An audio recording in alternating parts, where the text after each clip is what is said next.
Kabar kurang menyenangkan datang dari Lia Ladista. Ex-personil Trio Macan itu dilanda kesulitan finansial setelah memutuskan kabur dari Manado ke Jakarta. Lia mengaku tak membawa satupun harta bendanya ketika pergi ke Jakarta. Pasalnya, asetnya bersama sang suami Muhammad Munawir Najib sudah disita pihak Kejaksaan Sulawesi Utara. Diketahui, suami Lia ditahan di Kejaksaan Sulawesi Utara karena diduga korupsi 27 miliar di sebuah bank untuk bermain judi online. Terbang kemari kan, tapi jaksa bisa nggak ngizinin kan? Ya kan, ini kan pelan pidananya lebih kental ini kan. Kalau perdata ini kan nggak apa-apa, bisa first take ini putusan ini, jadi nggak ada mediasi kelihatan. Berarti langsung putusan cerai aja? Hah? Langsung putus cerai aja gitu? Kelihatannya ini karena tanpa kehadiran dari tergugat, jadi akan diputus secara first take. Jadi inkrah first take namanya ya, putusan yang tanpa kehadiran tergugat dianggap sudah inkrah juga, ya, cerai lah. Kayak tapi kan di sosmed mengajak pengadilan Bandung untuk menangkap. Iya. Apa udah ada respon? Enggak. Karena maksud saya tuh biar tahu kebenarannya itu seperti ini gitu loh. Saya nggak mau ngomong face to face, soalnya saya ngomong sama dia sama salah satu keluarganya pun nanti keluarnya beda lagi kok. Kalau ini kan udah ada saksi semuanya.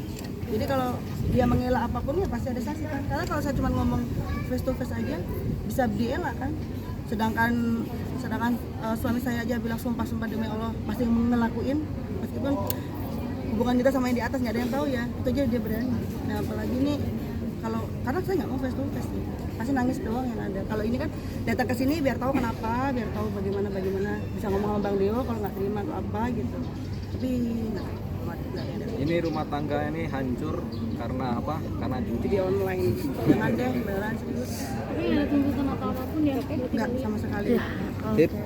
Jadi tuntut Yang sempat tertunda 7 tahun yang lalu kan, jadi ya dari awal. Tapi aku juga lagi bikin usaha kecil-kecilan juga buat karena kan mau puasa, jadi nyanyi juga masih nggak ada kan. Jadi aku usaha kecil-kecilan, keripik kayak gitu-gitu. Yang penting lumayan lah, kalau untuk dapat satu bungkusnya 5.000 kan lumayan. Jadi apapun yang bisa aku lakuin saat ini ya aku lakuin untuk jangan hari-hari sih. misalnya keripik dulu nih. Tapi nanti kan ini kan mantan Trio Macan ya. Terus trio Sri Serigala juga. Serigala. Udah 2 binatang sudah disampaikan nih. Datang lagi. Trio apa lagi? Waduh. Itu jangan bercanda ini kita lagi serius. Capek nangis soalnya bang Capek nangis. sekali-sekali. Nah, pokoknya udah Trio Macan udah, Trio Serigala udah, tinggal apa lagi nih kita cari wangsit lalu nih. Datang apa yang Bikin bisa lagu nih? bang Janda Sengketa gitu. Oh jangan segitu. Luar biasa. Bisa Mahal duitnya. di sebelah. Kalau kemarin udah ngumpul bareng sama Enggak. Aku tuh memang bukan tipe orang yang nyeritain keluarga aku ke mereka sih. Tapi mereka dikiranya aku yang kayak aku kan kemarin-kemarin masih sering ke Jakarta seminggu gitu, balik lagi gitu kan, masih pengen bolak-balik gitu waktu itu, tapi nggak nyanyi sih.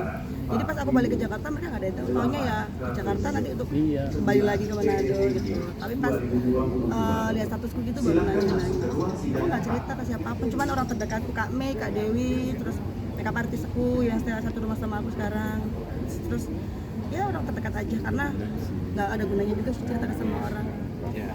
Nggak apa-apa Tapi sayang. kalau sama media berguna ya. Harus sekarang ini harus karena aku nggak mau kayak itu tadi saya bilang dibilangnya uangnya itu pasti kepakai buat istrinya, biaya hidup istrinya, jangan-jangan istrinya iya, punya itu aset ini, jadi harus makanya ya harus kebenarannya tetap harus disampaikan. Artinya jangan timbul fitnah di antara mereka ya.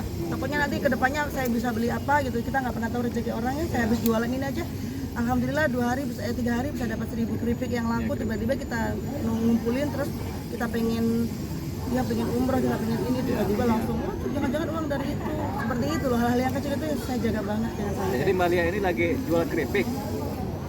Kan rezeki siapa yang tahu? Siapa tahu kejual 500 juta keripik kan? Masya Allah, amin. Ya oke, ada lagi pertanyaannya. Tapi kan suka takut disakit-sakitin sama suami gitu ya. Ada nggak sih mungkin barang-barang yang pernah dibeliin tuh mau dijual atau dikembalikan atau gimana gitu? Untuk dijual, Kan itu. handphone. Barang termahal yang sudah dikasih sama dia, handphone. Parah Handphone kok, Pak. kan Aduh. dijual. Jadi- Jadi paling mahal apa enggak? Handphone aja. Handphone termahal lah yang saya punya saat ini. Karena terakhir kemarin saya pernah dibelikan dia motor. Itu pas ulang tahun, tapi ternyata atas nama dia.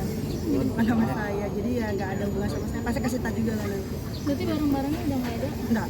Saya cuma bawa koper dan apa yang bisa saya jual. Saya kemarin tuh dalam 1 bulan, saya di sini udah 2 bulan ya, udah nggak jual 2 handphone. Saya ambil barang yang bisa saya jual karena nggak tahu mau ngapain ya, Mas. Saya nggak mau utang-utang sama teman-teman atau gimana ya. Jadi keluarga saya juga saya nggak mau ngerepotin.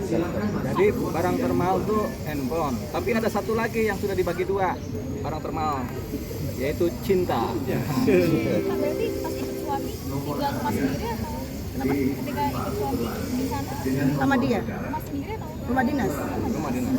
karena fasilitas semua ada. berarti hasil penjualan dari barang-barang kamu itu diputar untuk usaha ya? Sebagiannya kan kasih ke dia. Kemarin juga saya terakhir ngirim baju-baju, dia minta beliin baju-baju buat saya, beli baju yang 30.000-an buat bikin rumah. Jadi itu aja. Cuma berapa kan kalau penjualan handphone? Jual handphone ya mentok kemarin 15 juta lakunya kan, dibagi 2, dia 7 juta, sisanya saya buat bayar kontrakan juga. Ya gitu lah buat makan dan ya. Sekarang udah nggak ada yang tersisa. Nanti kalau terpaksa ya cincinnya dijual ya Bang. Ya jual dong. Itu kan asli.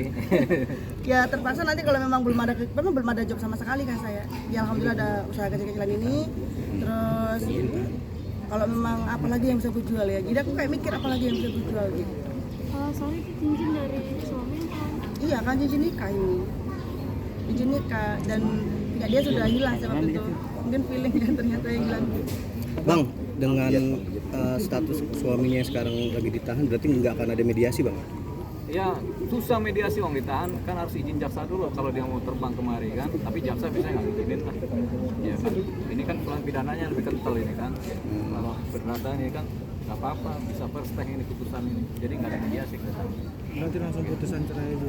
Hah? Langsung putus cerai aja gitu. Kelihatannya ini karena tanpa kehadiran dari tergugat, jadi akan diputus secara first take. Jadi inkrah first take namanya ya, putusan yang tanpa kehadiran tergugat dianggap sudah inkrah juga, ya, cerai lah. tapi kan di sosmed